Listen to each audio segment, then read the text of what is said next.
você provavelmente caminha para corte de juros, né? Agora, a expectativa de corte de juros para junho, para a fala do Fed de 18 de junho, já sobe para... Então, diante de tanta incerteza, notícias ruins, incerteza, investidores paralisados, mas também tantas notícias boas, quem que está vendendo no final das contas? Depois de tanta queda, estamos, portanto, com um sentimento predominante de extremo medo e de volta aos 10 pontos. Isso aqui é interessante, né? Eu falei sobre isso no Twitter ontem. Eu falei o seguinte, deixa eu até buscar esse Twitter, só para vocês verem aqui o que eu falei ontem, que eu acho que vale a pena ressaltar. Aqui, ó. Essa postagem aqui, ó. Isso aqui foi ontem, né? Ontem a gente estava com um sentimento de extremo medo, mas a gente estava em 21 pontos.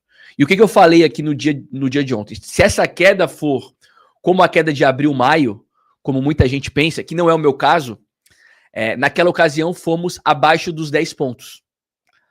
Eu acredito que essa queda é como a de janeiro, que jogou o sentimento da galera para os 40 pontos, que foi lá pós-precificação de eleição de Trump lá em 2016 e pós-eleição de Biden lá em 2020. Né? Jogou o sentimento do investidor para os 40 pontos. E aí eu falei o seguinte, se eu estiver certo, já caiu bastante. Né? Porque estaria com 21 pontos e nos outros ciclos caiu para 40. Se eu estiver errado, tem espaço para cair mais. Parece que eu estava errado. Né? Porque caiu mais, caiu de 21 para 10. E aí, eu já antecipo a vocês, o meu sentimento com relação a ciclo segue válido. Eu continuo achando que a gente está passando por uma correção para voltar a subir, para voltar a atingir novas máximas históricas, ok? Agora, dito isso, eu confesso que eu estou cada vez mais confuso sobre qual será o caminho para chegar lá. Por quê? Aqui é um bom exemplo disso. Né? Eu falei, olha, eu não acho que essa correção deveria ser comparada com abril e maio, com a correção de abril e maio de 21, que jogou o preço de 64 para 29 mil dólares. Eu não acho que a gente deve comparar com isso. Eu acho que a gente deve comparar com a correção pós-precificação de presidente americano, que foi uma correção de mais ou menos 30%, que jogou a confiança do investidor para 40 pontos. Só que nós estamos agora com confiança em 10 pontos. Se assemelhando, sim, ao movimento que aconteceu em abril, maio de 21, que era algo que eu não acreditava. Ao mesmo tempo, a queda até agora, desde a precificação, tá aqui, ó. A queda até agora foi uma queda de 21%. E a queda lá de abril, maio foi uma queda de 56%. Ou seja, se eu aceito que esse momento aqui é um momento mais parecido com abril, maio de 21, se a gente levar tudo ao pé da letra, então existe espaço para cair razoavelmente mais aqui. E eu não vejo espaço para cair razoavelmente mais. Ainda que eu estivesse correto aqui, e 20 pontos já estivesse muito baixo, porque a correção para a precificação das eleições americanas tenha sido de 40 pontos, seria uma queda de potencial de até 30%. E a gente não chegou nem numa queda de 30% ainda. A gente está com uma queda aqui de 20 e poucos por cento. Então, imagina se realmente essa queda devesse ser comparada com a queda de abril-maio, que foi uma queda que trouxe o Bitcoin de 64 para 29 mil, uma queda de 56%. Então, teria espaço para o Bitcoin cair ainda mais. Então, qual que é o ponto aqui? Eu continuo convicto com relação a ciclo, ok? Dito tudo isso, quero deixar muito claro aqui, recortem essa parte, eu continuo convicto com relação a ciclo. Agora, como a gente vai chegar lá, realmente está muito difícil de entender, né? Conclusão genial aqui, ó. Conclusão genial. Pode acontecer qualquer coisa. Pode acontecer qualquer coisa. Então eu sigo convicto, sigo confiante com relação a ciclo. Não acho que o ciclo acabou. Não acho que 108 foi o topo. Não acho que as altcoins não vão andar. Acho que tudo que aconteceu lá atrás vai acontecer. Agora, como vai acontecer? Realmente tá. Eu admito que eu tô com bastante dificuldade de entender qual que será o caminho. O destino, para mim, continua claro. Novas máximas. E mercado andando. E as altcoins andando. Para mim, o destino tá lá. Eu tô vendo ele lá distante. Agora, o caminho para chegar lá é que para mim tá muito nebuloso. Sabe aqueles filmes assim, tipo, eu não sei se é Goonies, ou, enfim, posso estar confundindo os filmes. Mas sabe aquele filme, assim, que os personagens têm que chegar lá no topo de uma montanha, que lá no topo de uma montanha tem um castelo, mas o caminho de onde eles estão para chegar lá no castelo é uma selva? É mais ou menos esse o meu sentimento agora. Se eu fosse descrever o que eu tô sentindo agora, é mais ou menos esse. Ou seja, eu acho, né, eu tenho confiança de que eu preciso chegar lá, no castelo, mas eu não consigo entender pelo que eu vou ter que passar para chegar lá. Isso para mim realmente está muito incerto, tá? E aí eu vou trazer para vocês algumas informações que mostram o quão incerto esse momento é. O Rekt Capital aqui, ó, ele tá falando que o Bitcoin estaria se movendo para fechar um gap lá da CME, que foi formado em novembro de 2024, na subida do final do ano passado. E esse gap está localizado entre os 78 e os praticamente 81 mil dólares. Segundo, lá na CME, temos um gap entre 78 e 80, e 81, vai. E o que o Rekt Capital aqui está apostando é que o Bitcoin vai corrigir um pouco mais para fechar esse gap, para fechar o gap da CME. Ok? Primeira informação, primeira opinião, né? Que está sugerindo aqui que podemos ver mais queda nos próximos dias. Não necessariamente um gap precisa ser fechado, existem exemplos de gaps que não foram fechados, mas muitos analistas gráficos apostam que gaps precisam ser fechados para o mercado continuar subindo de maneira saudável. Então aqui o Rekt Capital aponta para um gap da CME entre 78 e 80,700 e que o Bitcoin estaria caminhando para fechar esse gap para depois voltar a andar para um movimento mais sólido. Tá? Isso aqui sugere então mais queda no curto prazo. O Logan Manhart, esse jovem aqui, ele está falando sobre o projeto de lei 1202 da Câmara da Dakota do Sul, que não avançou no Comitê de Energia e Comércio da Câmara do Estado. A proposta tinha como objetivo permitir a criação, então, de reserva de Bitcoin, e ela foi rejeitada com 9 votos contra 3 a favor. Ele é congressista, né, e o principal apoiador desse projeto de lei, e ele escreveu o seguinte: meu projeto de lei para permitir que a Dakota do Sul invista em Bitcoin morreu por 9-3 no comitê esta manhã. Voltaremos no ano que vem. Segundo o Manhart, a rejeição aconteceu por conta da preocupação com a volatilidade de preço do Bitcoin. Então talvez houvesse dúvida, mas aí o Bitcoin sai de 108, cai para baixo de 90, volatilidade então operando contra a utilização de Bitcoin como estratégia de reserva de estados.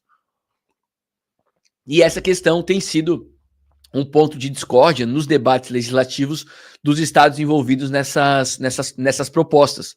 Esse caso marca o 5º fracasso de um projeto de lei para estabelecer reserva de Bitcoin nos Estados Unidos. Montana, Pensilvânia, Wyoming e Dakota do Norte já tinham fechado as portas para iniciativas semelhantes nos seus processos legislativos. Com esse revés a mais aqui, começam a surgir temores, né, medo, de que os demais estados que também estão tentando andar com isso, rejeitem os projetos de criação de reserva de Bitcoin.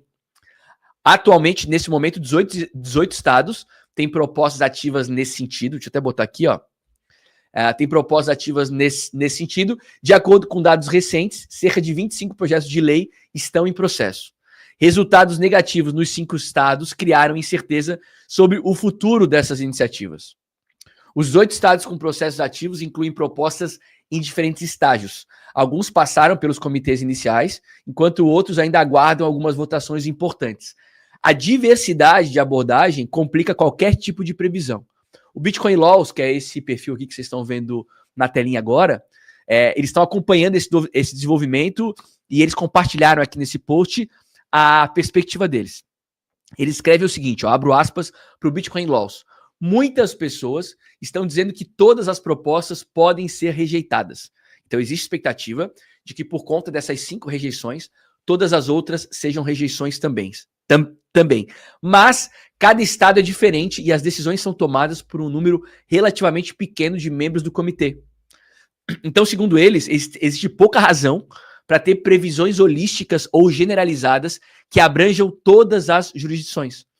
Ou seja, o que eles estão falando aqui é o seguinte, olha, apesar dessas 5 rejeições e de muita gente estar apostando que todos os estados rejeitarão a utilização de Bitcoin como estratégia de reserva, isso não é verdade, porque cada um desses estados tem as suas particularidades. Tem pequenos comitês que são aqueles que vão decidir se Bitcoin pode ou não ser utilizado como estratégia de reserva. Por hora, é uma notícia negativa. Isso chega no investidor, olha, os estados iam utilizar Bitcoin como estratégia de reserva. 5 já rejeitaram, então o medo toma conta mais uma vez, a incerteza toma conta mais uma vez, então a expectativa de demanda de Bitcoin por parte desses estados como estratégia de reserva começa a ruir, e aí o investidor em dúvida pensa, opa, peraí, talvez eu precise tirar minha mão aqui, não vai acontecer o que eu achava que ia acontecer, quebra de expectativa ruim para preço no curto prazo. Tá? Além disso, o Donald Trump agora anuncia, né, efetivamente tarifas de 25% para a União Europeia. Então, o Trump segue com essa política dele, realmente bastante imprevisível, né, porque ele está advogando não só contra inimigos políticos comerciais, mas também contra parceiros políticos e comerciais. Isso tudo está trazendo bastante incerteza para o cenário como um todo, que é, no final das contas, o verdadeiro motivo, na minha opinião, para essa correção. A gente teve mais um dado econômico americano ruim, compartilhado no dia 25, fazem 2 dias. Isso aqui é o dado de confiança do consumidor. A previsão era 102 pontos e veio 98 pontos. Então, notícias negativas ou a percepção de incerteza de curto prazo fazem com que o investidor fique congelado, paralisado. De toda forma, qual que é a maneira de ver esse copo aqui meio cheio? Se você tem um desaquecimento na economia, você provavelmente caminha para cortes de juros, né? Agora, a expectativa de corte de juros para junho, para a fala do Fed de 18 de junho, já sobe para 67%. Eu acho que estava 58% a última vez que a gente viu. Eu não lembro se era 58%, mas nesse momento 67%. Se tiver corte de juros nos Estados Unidos, então a gente tem um incentivo para mercados de renda variável, para mercado de risco, como é o caso do mercado cripto. Então, apesar das notícias ruins, né, enfraquecimento de economia pode significar também corte de juros, e corte de juros pode significar liquidez voando de mercado de renda fixa para mercado de renda variável, como é o caso do mercado cripto, ok? Mas nem todas as notícias são negativas. Por exemplo, essa é uma notícia bastante positiva. O Ken Griffin, que é o fundador e CEO do Citadel, revelou que a empresa pode fazer sua entrada formal no mundo cripto como provedora de liquidez. E eles operariam por meio de corretoras como a Coinbase. O executivo falou que essa empresa, né, que é conhecida por ser a maior formadora de mercado da Bolsa de Valores de Nova York, poderia entrar desempenhando um papel semelhante ao que já desempenha, o que daria mais estabilidade e legitimidade ao mercado cripto. A entrada da Citadel no mercado pode ser mais um catalisador importante, que poderia apontar para o amadurecimento do ecossistema de ativos digitais. A presença de um player desse tamanho traria mais liquidez e mais legitimidade ao setor, que são fatores importantes para atrair mais investimento do institucional. Então essa é uma notícia bastante positiva, mas que talvez no meio de tanto caos esteja passando desapercebida. Outra coisa interessante, né, a gente já vem acompanhando aqui nos últimos dias, a gente vem percebendo aí as retiradas de processo da SEC contra empresas do setor. Já falamos aqui na semana retrasada e ainda durante essa semana sobre Robinhood, sobre Uniswap, sobre OpenSea.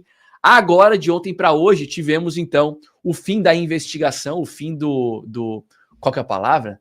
Investigação é pouco, né? Me faltou a palavra agora que eu queria usar, tá na ponta da língua, mas me faltou agora.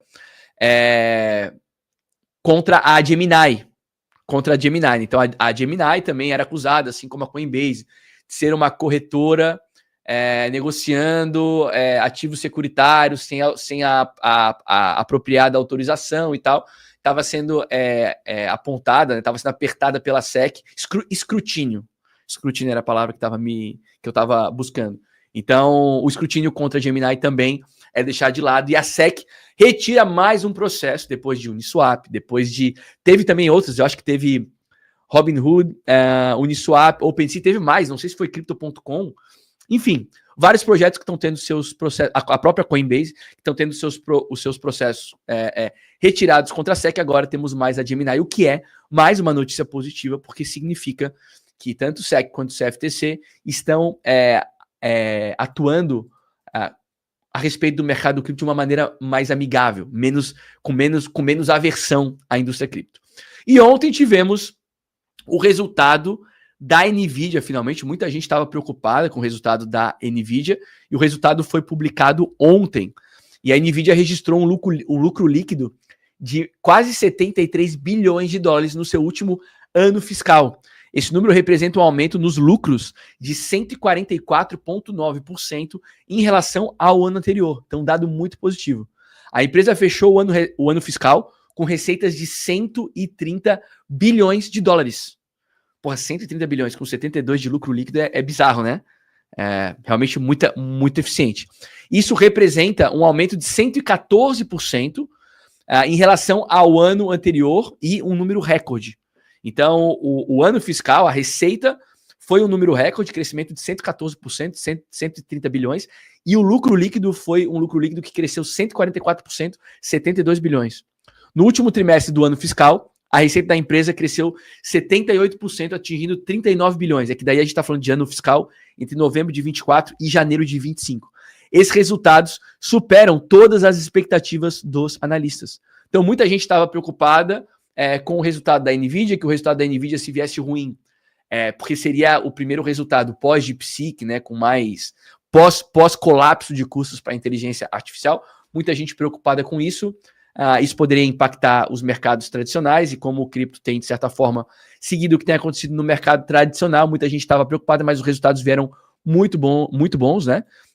Mas isso não garantiu nenhuma recuperação.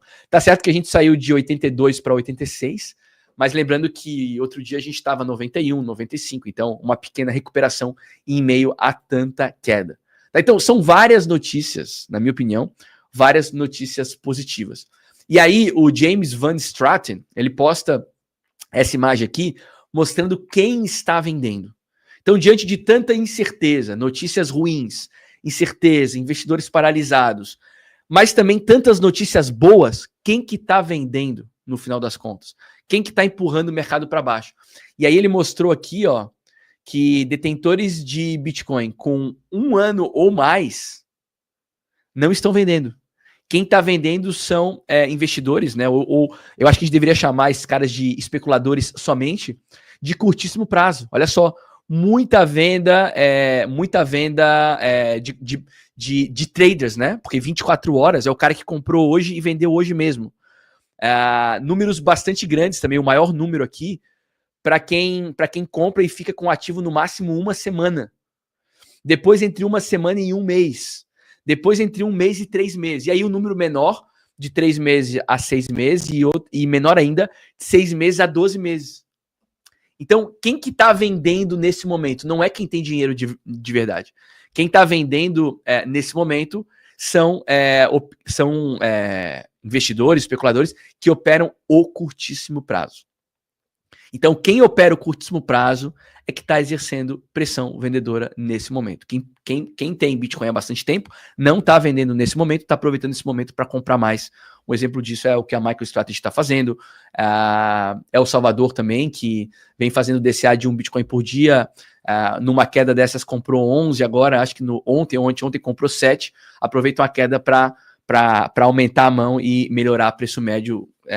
Claramente, investidores que estão pensando em médio e longo prazo, em ciclo, não estão muito preocupados com o curtíssimo prazo.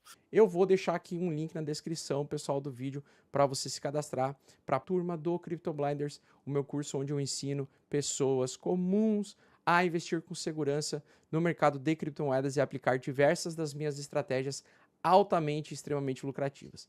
Não importa se você tem muito ou se você tem pouco dinheiro, se você não tem conhecimento sobre criptomoedas, você precisa ter para ficar milionário, tá? Aproveite a expansão monetária desse mercado. Milhares dos meus alunos já estão ganhando muito dinheiro e transformando as suas vidas, então venha participar da turma e torne-se uma dessas pessoas você também. Te permita te dar esse presente, tá? Crypto Blinders, link na descrição, já deixei o cupom de desconto aí para vocês que assistiram o vídeo até o final.